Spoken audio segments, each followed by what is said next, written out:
Samantala, tumaas ng mahigit 6% ang koleksyon ng Bureau of Customs nitong Hulyo. Patunay umano ito na matagumpay nilang kampanya kontra smuggling.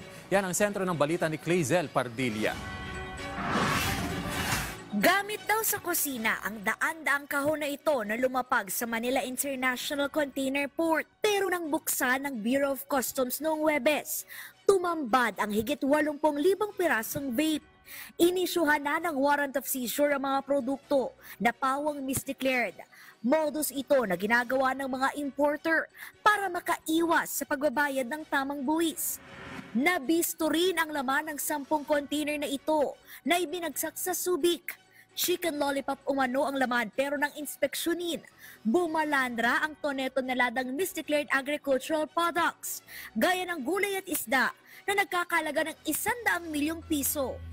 Dahil sa pinalakas na aksyon ng BOC kontra smuggling at pagsawata sa maling deklarasyon ng mga produkto, sa ilalim ng administrasyon ni Pangulong Ferdinand R. Marcos Jr., lumobo na sa 85.46 billion pesos ang nakolektang buwis ng Customs Bureau ngayong buwan ng Hulyo. Ikinalagod naman ito ng palasyo at binigyang pugay ang BOC. Mas mataas din sa nakolekta ng BOC kumpara noong June na umabot sa 77 billion pesos. Mas mataas din dito sa July 2024 collection na 80.4 billion pesos. Sa tala ng Bureau of Customs, ito na ang pinakamataas na koleksyon sa loob ng isang buwan ngayong 2025. Sa kabuuan, umabot na sa 544 billion pesos ang nakolekta ng ahensya mula Enero hanggang Hulyo 2025. Refleksyon ng determinasyon ng administrasyon ni Pangulong Marcos na mahuli ang mga nananamantala at palakasin ang mga programa ng gobyerno para sa mga Pilipino.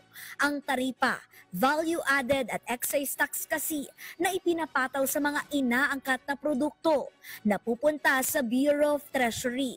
Mula rito, ipinagsasama-sama ang kita ng gobyerno para makabuo ng pambansang budget na pumupondo sa libreng edukasyon, 4Ps, Build Better More at mga proyektong magpapaunlad at magbibigay ginhawa sa mga Pilipino.